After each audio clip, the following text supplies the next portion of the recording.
आगे आया है।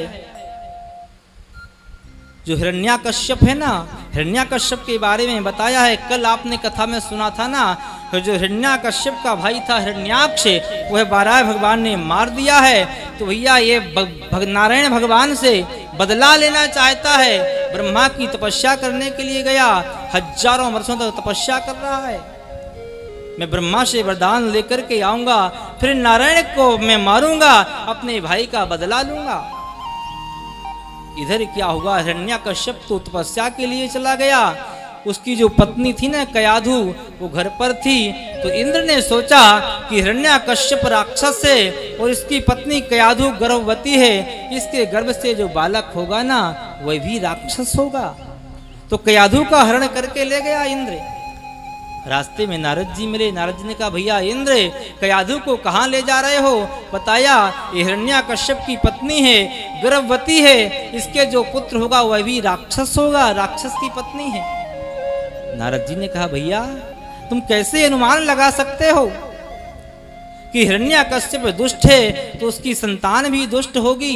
ये कोई गारंटी नहीं है, कोई भक्त भी तो हो सकता है। लाओ इंद्र, कयाधु को मुझे दे दो, हम अपने आश्रम पर लेकर के जाएंगे। तो भैया नारद जी ने कयाधु को अपने आश्रम पर रखा है। कब तक? जब तक हिरण्याकश्यप तपस्या से लौट करके नहीं आया। उसके गर्भ में बालक है। नारद जी के आश्रम पर रोज सत्संग चलता है, सत्संग होता है, तो वह बालक गर्भ में ही सत्संग सुनता है। जब हिरण्याकश्यप तपस्या कर करके ब्रह्मा से वरदान मांग लाए कि मैं अमर हो जाऊं, ब्रह्मा जी ने कहा, भैया ये तो संभव नहीं है, जन्म लिया है तो मरना तो पड़ेगा, ये संभव नहीं होगा कि अमर हो जाओगे। फिर कुछ और मांगो। तमाम वरदान मांग लिए, ना दिन में मरूं, ना रात में मरूं, ना अस्त्र से मरूं, ना शस्त्र से मरूं, यहाँ तक कि ब्रह्मा की बनाई हुई सृष्टि में कोई मुझे मार नहीं पाए। सब कुछ मांग लिया।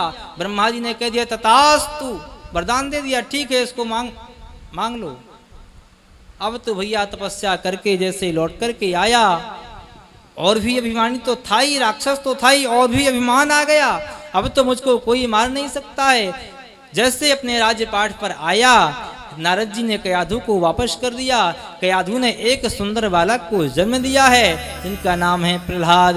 बोलिए प्रहलाद जी महाराज की। प्रहलाद जी का प्रादुर्भाव हो गया है। धीरे धीरे बालक बड़े हुए। तो आज हिरण्याकश्यप ने पूरे नगर में ढिढोरा पिटवा दिया कि आज के बाद कोई भी नारायण का नाम नहीं लेगा। अगर किसी को पूजा करनी है, जप करना है, हवन करना है, यज्ञ करना है, तो मैं राजा हूं ना, हमारे नाम का भजन करो, हमारे नाम का यज्ञ करो, हमारे नाम से पूजा करो, क्योंकि राजा ही भगवान का स्वरूप होता है। कौन है नारायण? नारायण वारायण कोई नहीं है। पूजा करनी है तो हमारी पूजा करो। धीरे धीरे प्रहलाद जी बड़े हो गए। लेकिन भैया प्रहलाद ने तो नारद जी के आश्रम में उनके ऊपर भक्ति का रंग चढ़ गया था। प्रहलाद तो हमेशा नारायण नारायण का नाम ही लेते हैं। एक दिन की बात है, प्रहलाद जी एक रास्ते में जा रहे थे, वहां पर देखा एक कुम्हार जो मिट्टी के बर्तन बनाता है, उसने देखा कि एक घड़े में बिल्ली के बच्चे रखे हुए हैं। वह जब उसने आवा को लगाया, घड़ों को पकाने के लिए आवा लगाया, तो जिस घड़े में बिल्ली के बच्चे बैठे थे, उस घड़े को उठा करके उसने आवे में रख दिया, आवा लगा दिया और अग्नि डाल दी। अब भैया उसको ध्यान आया कि ओहो, एक घड़े में बिल्ली के बच्चे रखे हुए थे और मैंने इसको आवा में रख दिया। अब तो वह बेचारे छोटे छोटे बच्चे जल करके भस्म हो गए होंगे, मर गए होंगे। बैठा बैठा रुदन कर रहा था, रो रहा था। उसी जगह से प्रहलाद जी निकल रहे थे। प्रहलाद जी ने पूछ लिया, बाबा क्यों रोते हो, क्या बात है? उस कुम्हार ने प्रहलाद जी को बताया कि ऐसा ऐसी घटना हो गई है। प्रहलाद जी ने कहा, बाबा इनकी कोई रक्षा नहीं कर सकता है इस अग्नि में। उस कुम्हार ने कह दिया, हाँ प्रहलाद, हाँ बेटा, अगर कोई इनको बचा सकता है तो केवल और केवल नारायण ही बचा सकता है। प्रहलाद जी ने कहा ठीक है बाबा, अगर नारायण में बचाने की शक्ति है तो हम और आप जब तक आवा पक कर के ठंडा नहीं होगा तब तक यहीं बैठ कर के भजन करते हैं। और बाबा एक बात मैं और कहता हूं, आज मैं संकल्प भी ले लूंगा, अगर नारायण ने बिल्ली के बच्चों को बचा दिया तो मैं पूरे जीवन पर्यंत नारायण का हो जाऊंगा, हमेशा नारायण का नाम लेता रहूंगा। भैया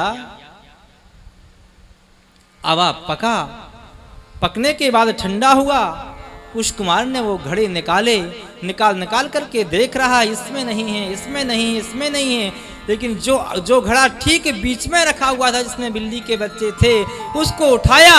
आज नारायण की कृपा से, नारायण के आशीर्वाद से वह बिल्ली के बच्चे उस पके हुए घड़े में किलोरे करके खेल रहे हैं। नारायण के नाम में ताकत है। प्रहलाद ने कह दिया बाबा आज के बाद तो ये जीवन पूरा नारायण को समर्पण है।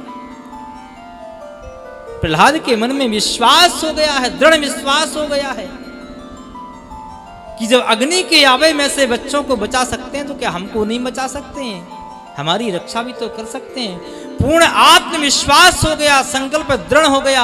अब तो प्रहलाद जी हमेशा नारायण नारायण का नाम लेने लगे।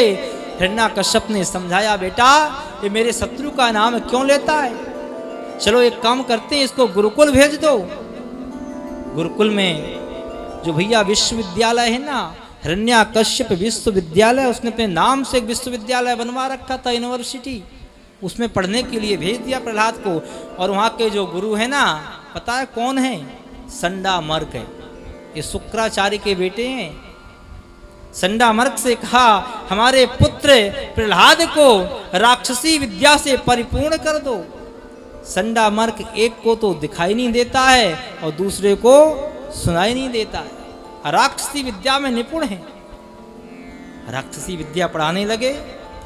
कुछ दिन के बाद प्रहलाद जी जैसे भैया गुरुकुल से पढ़ कर के घर आए, हिरण्याकश्यप ने प्रहलाद को लिया, गोदी में उठाया और कहा बेटा तुम बताओ तुमने गुरुकुल में क्या पढ़ा है। एक बार प्रेम से बोलिए राधे राधे। गुरुकुल में क्या पढ़ा है, क्या सीखा है।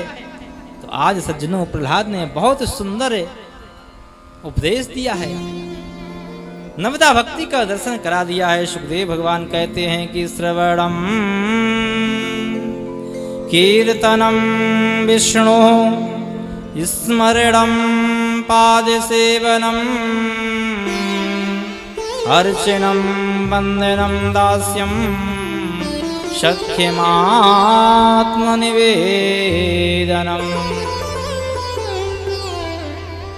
श्रवणम कीर्तनम विष्णु। पिताजी भगवान की 9 प्रकार की भक्ति होती है, नवदा भक्ति का दर्शन कराया। सबसे पहली भक्ति है श्रवणम, जो आप लोग कर रहे हैं ना यहाँ पर बैठ कर के, ये पहली भक्ति है श्रवणम। 9 भक्ति में से पहली सिद्धि भक्ति की है कथा सुनना, भगवान का नाम सुनना, भगवान की लीलाओं के बारे में सुनना, श्रवणम। दूसरी भक्ति है कीर्तन, जो हम कहते हैं ना कि बड़े जोर से गाओ कीर्तन ताली बजाते हुए, इसीलिए तो बार बार कहते हैं ना हम कि भैया कीर्तन गाओ। श्रवणम कीर्तनम दूसरी भक्ति है। फिर विष्णु स्मरणम, भैया भगवान का हमेशा स्मरण करना, ये तीसरी भक्ति है। पाद सेवनम, भगवान की सेवा करो, ये चौथी भक्ति है। अर्चनम, भगवान का अर्चन करो। वंदनम, भगवान का वंदन करो।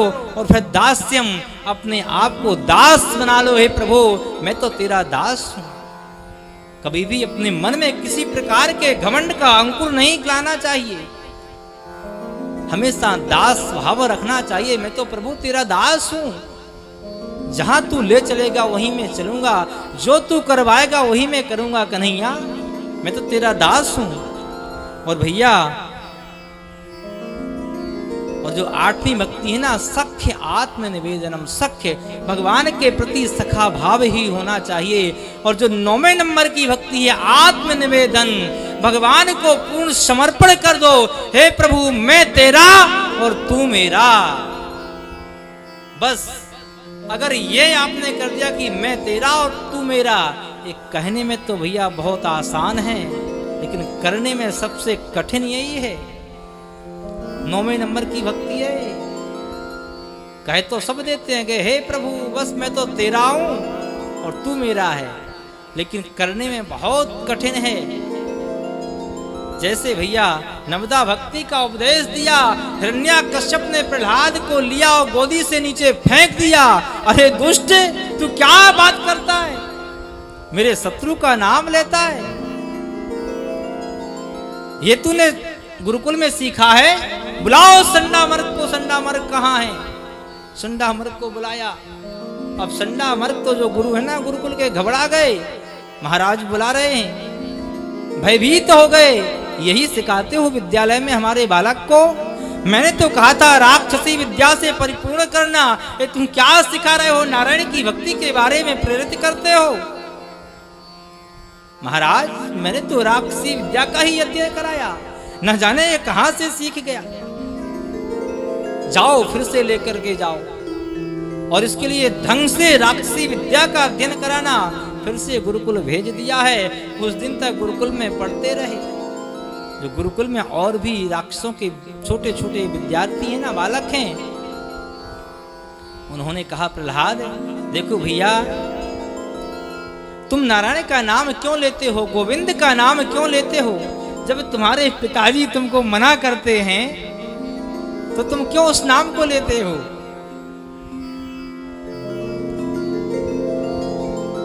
प्रहलाद जी ने कहा भैया इसमें तो बड़ा आनंद मिलता है। गोविंद नाम में ही तो आनंद है, नारायण नाम में ही तो आनंद है। ठीक है भैया, अगर तुमको यह नाम लेना है तो बुढ़ापे में ले लेना, अभी से उस नाम के पीछे क्यों पड़े हो? प्रहलाद जी ने कहा कौमार आचरेत प्राज्ञो धर्मान भागवता निहा दुर्लभम मानुषम जन्मा तदप्य ध्रुवमर्थकम। अरे भैया, अगर भजन करना है तो भजन के लिए बुढ़ापा थोड़ी है, भजन के लिए तो बाल अवस्था ही है। अगर वास्तव में पूछा जाए कि हाँ भजन करना है तो भैया बचपन से ही भजन की आदत पड़ेगी ना, तब जाकर के भजन होगा। अब आप सोचो कि हम बुढ़ापे में भजन कर लेंगे, भैया मुंह में दांत नहीं होंगे। अगर कहोगे कृष्ण कृष्ण तो मुंह से निकलेगा खिसले खिसले, है खिसल खिसल होगा, कृष्ण कृष्ण नहीं होगा। कंठ अवरुद्ध रहेगा, कंठ घुरघुराएगा, तो उसमें राम का नाम थोड़ी आता है बुढ़ापे में। इसलिए तो शास्त्रों में वर्णन आया है कि प्रथमम नार्जितम विद्या, द्वितीयम नार्जितम धनम, तृतीयम नार्जितम पुण्यम, चतुर्थम किम करिष्ये। प्रथमम नार्जितम विद्या, वही व्यक्ति की इस संसार सागर में कलयुग में मनुष्य की 100 वर्ष की आयु बताई है, पूर्ण आयु। अगर व्यक्ति नियम संयम से रहे तो पूर्ण आयु 100 वर्ष की है, लेकिन भैया 100 पर तो बिरला ही पहुंचते हैं। अब तो 70, 60, 70, 80 में ही काम हो जाता है। फिर भी अगर माने भाई 100 वर्ष है तो प्रथमम नार्जितम विद्या, भैया जन्म से लेकर के 25 वर्ष तक व्यक्ति के लिए विद्या अध्ययन करना चाहिए। द्वितीयम नार्जितम धनम, हम ये नहीं कहते कि आप धन मत कमाओ। 25 से जो 50 वर्ष तक की आयु है ना, 25 वर्ष खूब धन कमाओ, खूब पैसा कमाओ, अपने परिवार का पालन पोषण करो, अच्छे से अच्छा खाओ, अच्छे से अच्छा पहनो और आनंद के साथ में रहो। लेकिन जो तीसरी अवस्था है ना, 50 के बाद क्या लगता है? 51, 52, 53, 51 लग जाता है ना, तो भैया ये बन का शब्द 50 के बाद ही लगता है। 50 वर्ष की आयु पूर्ण हो जाए ना तो भैया फिर तो बन की सोचना चाहिए कि चलो चलते हैं वृंदावन, चलते हैं वृंदावन। अब अगर तुम भैया उसी में माया जाल में फंसे रहोगे ना, हाँ तो फिर तो भैया हो गया भजन। तब कहा है भैया कि तृतीयम नार्जितम पुण्यम, जो तीसरी अवस्था है ना उसमें पुण्य करना चाहिए। जो आप अभी कर रहे हैं ना, ये बहुत अच्छा कार्य कर रहे हैं। पितृपक्ष के पर्व पर अपने पूर्वजों के लिए निमित्त श्रीमद् भागवत कथा का आयोजन है, वो भी श्रीधाम वृंदावन में, साक्षात गोलोक धाम में। यहाँ गुरु और गोविंद जहां पर दोनों हैं, गुरु गोविंद दो खड़े, काके लागो पाए, बलिहारी गुरु आप नहीं, गोविंद दियो बताए। हैं? ये बड़ी कृपा है आपके ऊपर गुरुदेव भगवान की। आज इन्हीं की कृपा से आप गोविंद की नगरी में बैठे हैं भैया, नहीं तो ये संभव नहीं है, ये साधारण बात नहीं है।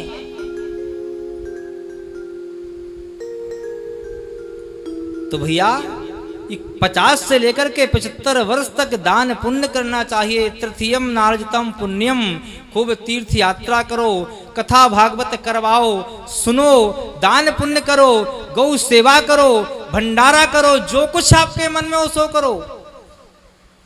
और भैया 75 वर्ष के बाद में चतुर्थम किम करिष्ये, जब भैया 75 के बाद पार हो गए ना तो फिर कुछ नहीं कर पाओगे। आप चाहोगे भी ना कि हम चलो ये काम कर लें या वृंदावन जाकर के बिहारी जी के दर्शन कर लें, तो दर्शन भी नहीं कर पाओगे।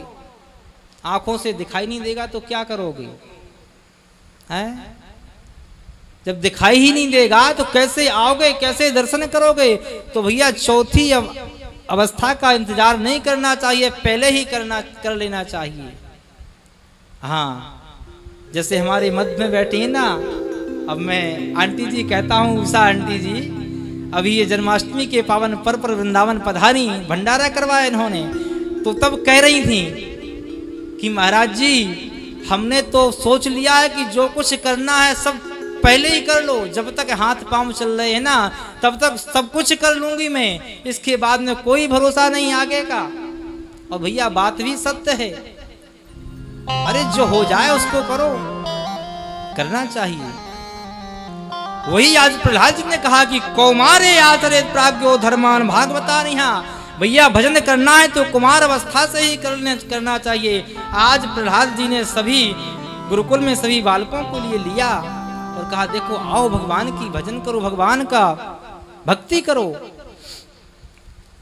लेकिन हिरण्याकश्यप तो प्रहलाद को मारना चाहता है, पहाड़ से ऊपर गिराया पर प्रहलाद जी नहीं मरे, नदी में डुबाया, अग्नि में जलाया, होलिका को लेकर के कहा तू बैठ जा, प्रहलाद को लेकर के भैया होलिका के पास में अग्नि कवच है ना, तो उसने प्रहलाद को गोदी में बिठा लिया, अग्नि कवच ओढ़ लिया। लेकिन भक्त को गोदी में बिठाने से होलिका का भी मन बदल गया। उसने सोचा कि मैं मर जाऊंगी, कोई बात नहीं, मैंने तो बहुत जी लिया है, ये छोटा सा नन्हा सा बालक है, भगवान का भक्त है, इसको मैं कैसे मारूं? अग्नि कवच प्रहलाद को उड़ा दिया है। तभी से तो भैया होलिका का पूजन करते हैं ना हम और आप।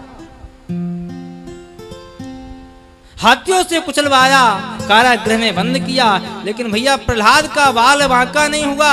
आज प्रहलाद जी ने गुरुकुल में सभी बच्चों के लिए बुला लिया, राक्षसों के पुत्रों को, और वहां पर सब मिलकर के कीर्तन करने लगे हैं। प्रहलाद जी सब बालकों को बुलाया और कीर्तन करने लगे हैं, बड़े उन्मत्त होकर के नाचने लगे हैं। आइए हम भी कीर्तन करें। गोविंद हरे मुरारी, हे नाथ नारायण वासुदेव, सभी कीर्तन करिए। गोविंद हरे मुरारी, हे नाथ नारायण वासुदेव। श्री कृष्ण गोविंद हरे मुरारी, हे नाथ नारायण वासुदेव। श्री कृष्ण गोविंद हरे मुरारी, हे नाथ नारायण वासुदेव। हे नाथ नारायण वासुदेवा, हे नाथ नारायण वासुदेवा, हे नाथ नारायण वासुदेवा, हे नाथ नारायण वासुदेवा।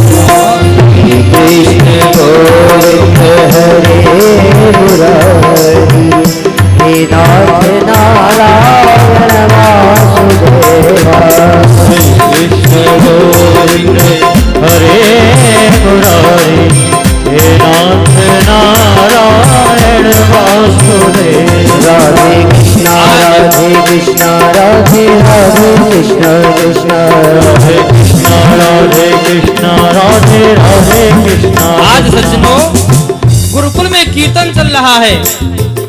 जैसे कीर्तन की आवाज हिरण्याकश्यप के कानों में आई, तुरंत कहा, रे कीर्तन कहाँ हो रहा है? मंत्रियों को भेजा, जाओ जहाँ पर कीर्तन हो रहा है जाकर के इस कीर्तन को बंद कराओ। मंत्री आए, देखा गुरुकुल में कीर्तन चल रहा है। मंत्रियों ने जैसे प्रहलाद को हाथ लगाया, आज मंत्रियों को भी ऐसा करंट लगा भक्ति का कि वो भी प्रहलाद जी के साथ में नाचने लगे और गाने लगे। राधे कृष्णा राधे कृष्णा राधे राधे कृष्णा कृष्णा राधे कृष्णा राधे कृष्णा राधे हरे कृष्णा कृष्णा राधे कृष्णा राधे कृष्णा राधे राधे कृष्णा कृष्णा हरे कृष्णा राधे कृष्णा राधे राधे कृष्णा कृष्णा। कृष्णा राधे कृष्णा करिए कीर्तन करिए। राधे कृष्णा राधे कृष्णा राधे राधे कृष्णा। जैसे राधे कृष्णा राधे राधे कृष्णा कृष्णा राधे कृष्णा राधे राधे कृष्णा कृष्णा। गोविंद रे यह प्रार्थना है, गोविंद रे यह प्रार्थना है, गोविंद रे यह प्रार्थना है, गोविंद मेरी यह प्रार्थना है। भूलो न मेरा कभी तुम्हारा, बोलो ना मैं नाम कभी तुम्हारा, भूलो न मेरा कभी तुम्हारा। बोलो ना मैं नाम कभी तुम्हारा। इस तरह से कीर्तन चल रहा है गुरुकुल में। जब मंत्री लौट करके नहीं आए, हिरण्याकश्यप ने फिर मंत्रियों को भेजा, जाओ जाकर के देखो कीर्तन को बंद कराओ। जब कोई लौट करके नहीं आ रहा, वहां तो कीर्तन की धुनी जोर से चल रही है, तो हिरण्याकश्यप ने सोचा मैं खुद जाकर के देखता हूँ। जैसे हिरण्याकश्यप गुरुकुल में गया, देखा कि कीर्तन चल रहा है, जोर से चिल्लाया, अरे कीर्तन को बंद करो। कीर्तन बंद हो गया। लेकिन भैया आज सत्य मानना, आज अगर हिरण्याकश्यप प्रहलाद को हाथ लगा देता तो उसको भी भक्ति का ऐसा करंट लगता कि वह भी बिना नाचे नहीं रह पाता। कीर्तन को बंद करवा दिया। संडा मर्ग कहाँ है, बुलाओ, यही कराते हो? अरे न जाने महाराज ये कहाँ कहाँ से ऐसे उद्यम करता है, मैंने नहीं करवाया। अपने आप ही असुर बालकों को साथ में ले लिया है और कीर्तन कर रहा है। प्रहलाद को पकड़ लिया है। अरे प्रहलाद, आज मैं तुझे छोड़ूंगा नहीं है, आज तुझे छोड़ूंगा नहीं, मारूंगा। तू मेरे शत्रु का नाम लेता है। प्रहलाद जी ने कहा, पिताजी ये फालतू की बातें छोड़ दो, कृष्ण कृष्ण। प्रहलाद जी कह रहे हैं कि कृष्ण कृष्ण कहले मन मेरे, जन्म कोटि पाप जाए छड़ में कट तेरे, जगत बाबरे के संग बाबरो न है रे, भगवत चरणार वृंद दृढ़ करके गहरे। और कहते हैं कि बार बार कहत हूँ तू सुनत ना है बहरे, कहत गोविंद सदा आनंद में रहले। अरे पिताजी गोविंद को भजो और आनंद में रहो।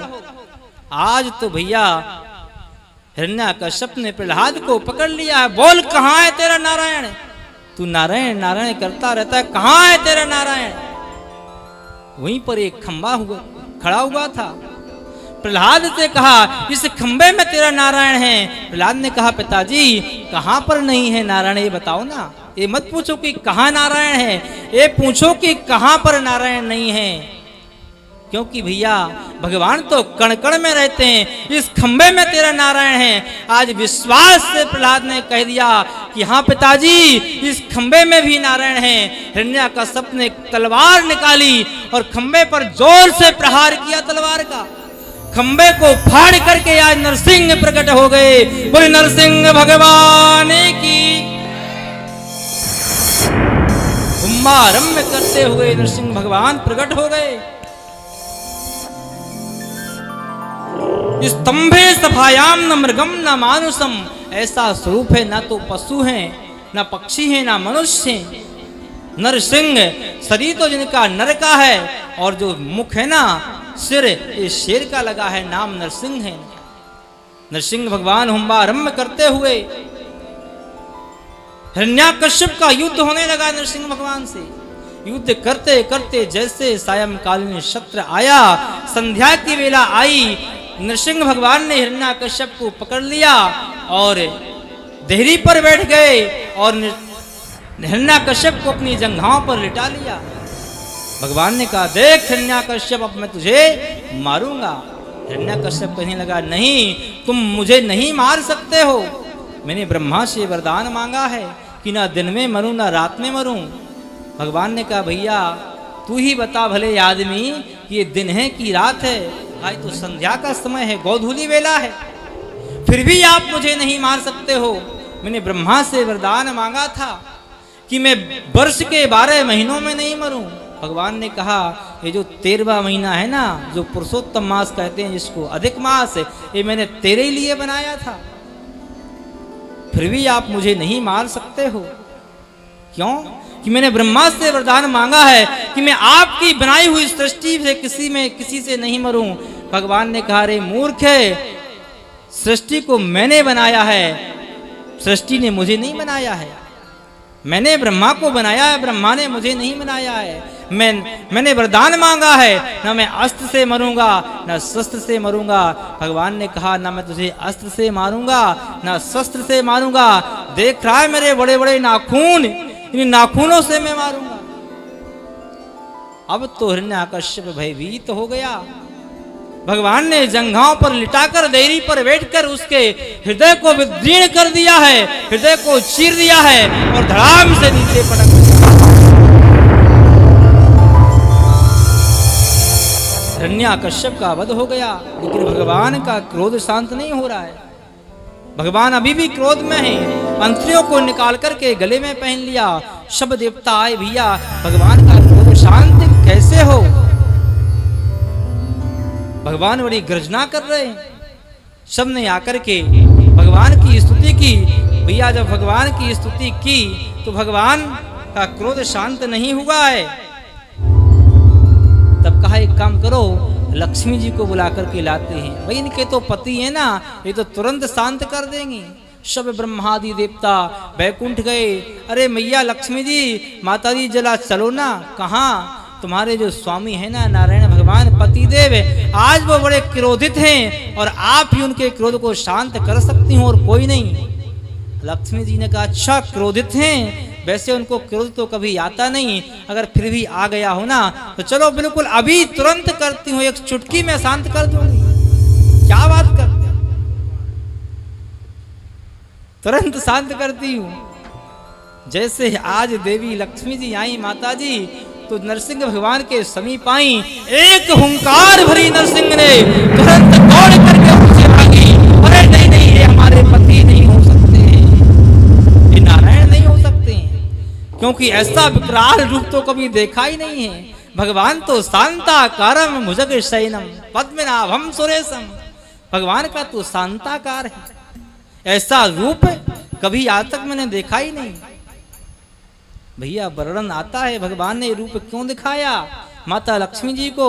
एक बार कथा आती है कि लक्ष्मी मैया बैकुंठ में भगवान की शरण सेवा कर रही थी, शरण दबा रही थी। तो भगवान ने कहा, देवी जरा धीरे से दबाओ, लग रही मुझे, और धीरे से, और धीरे से। लक्ष्मी जी बिल्कुल धीरे धीरे दबाने लगी। भगवान ने कहा, और धीरे से दबाओ ना, लग रही है। लक्ष्मी जी भैया चरणों के ऊपर हाथ फिराने लगी, यानी छाया से पैर दबाने लगी। तब लक्ष्मी जी ने कहा, प्रभु आप इतने कोमल हैं कि कमल नयन हैं। आप जो हमारे कर कमल हैं, इतने मुलायम हमारे जो कर हैं, हाथ हैं, इनसे मैं आपके चरणों को दबा रही हूँ, फिर भी आपको लग रही है इतने कोमल हैं, तो कैसे आप इतने बड़े बड़े विशाल राक्षसों को मारते हो गए। भगवान ने कहा, देवी कोई बात नहीं, जब समय आएगा तब बताएंगे। तो आज वो समय आया, तब भगवान ने विकराल रूप भी दिखाया है। जब भैया फिर भी भगवान का क्रोध शांत नहीं हुआ तो आज सब ब्रह्मादि देवताओं ने कहा, देखिए कि प्रहलाद के लिए भगवान का अवतार हुआ है, एक काम करो प्रहलाद को ही आगे भेजते हैं ना। प्रहलाद जाएंगे तो शायद इनका क्रोध शांत हो जाएगा। प्रहलाद जी जैसे भगवान के पास गए, हाथ जोड़ करके स्तुति करने लगे। सुखदेव भगवान कहते हैं कि ब्रह्मा दया सूर्यगणा मुनियोथ सिद्धा सत्त्वेकता निमतयो वचसां प्रवाहे नाराधितं पुरगणैर्धुनापि विप्रुः किं तोषुमर्हति समे हरिरोग्रजातेः। हे प्रभु, आपकी माया को ब्रह्मा आदि देवता भी नहीं जान सकते हैं, तो मैं बालक कैसे आपको जान सकता हूँ। आप प्रसन्न होइए, क्रोध को शांत करिए। तुरंत नरसिंह भगवान ने प्रहलाद को लिया, गोदी में बिठा लिया और प्रहलाद को अपनी जिह्वा से चाटने लगे हैं, प्यार करने लगे हैं, दुलार करने लगे हैं। प्रहलाद के सिर पर हाथ फेरने लगे हैं। सुखदेव भगवान कहते हैं, परीक्षित एक बार इस झांकी को देखो तो सही, यह सौभाग्य किसी को प्राप्त नहीं हुआ। न तो बड़े बड़े ऋषि महात्माओं को यह सौभाग्य मिलता है, न ब्राह्मणों को, न यानी रमा लक्ष्मी जी को भी यह सौभाग्य नहीं दिया है भगवान ने कि गोदी में बिठा करके सिर पर हाथ फेर रहे हैं। एक बार इस झांकी का दर्शन तो करो। भगवान का क्रोध शांत हुआ है। इस तरह से भैया बड़े ही सुंदर सुखदेव भगवान ने राजा परीक्षित के लिए प्रहलाद चरित्र को सुनाया है। अब आजकल लोग कह देते हैं ना भैया कि अरे वो तो प्रहलाद जी थे तो भगवान अवतार लेकर के आ गए। भैया भगवान अब नहीं है। लोग कहते ना कि भगवान कहाँ हैं। भैया भगवान तो आज भी हैं, लेकिन हमारे अंदर भाव तो होना चाहिए भगवान को प्रकट करने का।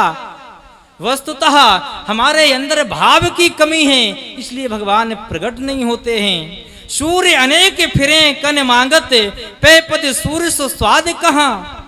बहुताल बजावत मीरा फिरे, पर मीरा मतवारी सी चाह कहाँ। बहुताल मजीरा बजाती फिरे, पर मीरा मतवारी सी चाह कहाँ। सिया राम कथा कितनों ने लिखी, पर तुलसी जैसी मर्यादा कहाँ। और नरसिंह बसे प्रति खम्मन में, पर काढ़ने को प्रहलाद कहाँ। नरसिंह तो भैया आज भी प्रत्येक खम्मों में है, लेकिन प्रहलाद के जैसा कोई भक्त नहीं है। निकालने वाला तो चाहिए। आज भैया भगवान नरसिंह भगवान ने कहा प्रहलाद से कि प्रहलाद कोई वरदान मांग लो। प्रहलाद ने कहा प्रभु बस आपका दर्शन हो गया, आपकी कृपा बनी रहे, मेरा जीवन आपके चरणों में हमेशा समर्पित बना रहे, यही भाव मेरे अंदर रहे। भगवान ने कहा नहीं मांगिए तो सही। तो कहा प्रभु अगर वरदान मांगना है तो बस एक वरदान दे दो। एक बार प्रेम से बोलिए राधे राधे राधे। प्रहलाद जी ने कहा अगर वरदान देना है तो प्रभु बस एक वरदान दे दो कि मेरे पिता का आपने जो उद्धार कर दिया है ना, मार दिया है। ये राक्षस कुल में इनका जन्म हुआ है, राक्षस थे। बस प्रभु अगर कुछ वरदान देना हो तो मेरे पिता के लिए वरदान दे दो कि मेरा पिता की सदगति हो जाए, बस और कुछ नहीं चाहिए प्रभु। भगवान ने कहा अरे पुत्र प्रहलाद, तुम्हारे जैसा बालक, तुम्हारे जैसा भक्त जिस कुल में जन्म ले ले उसकी एक नहीं दो नहीं 7 पीढ़ियां तर जाती हैं। त्रिशब्द भी पिता पूता पितृ भी सहते नघा, उसकी 7 पीढ़ियों का उद्धार हो जाता है। जिस कुल में कोई भक्त जन्म ले ले, कोई संत जन्म ले ले, अपने आप 7 पीढ़ियों का उद्धार हो जाता है।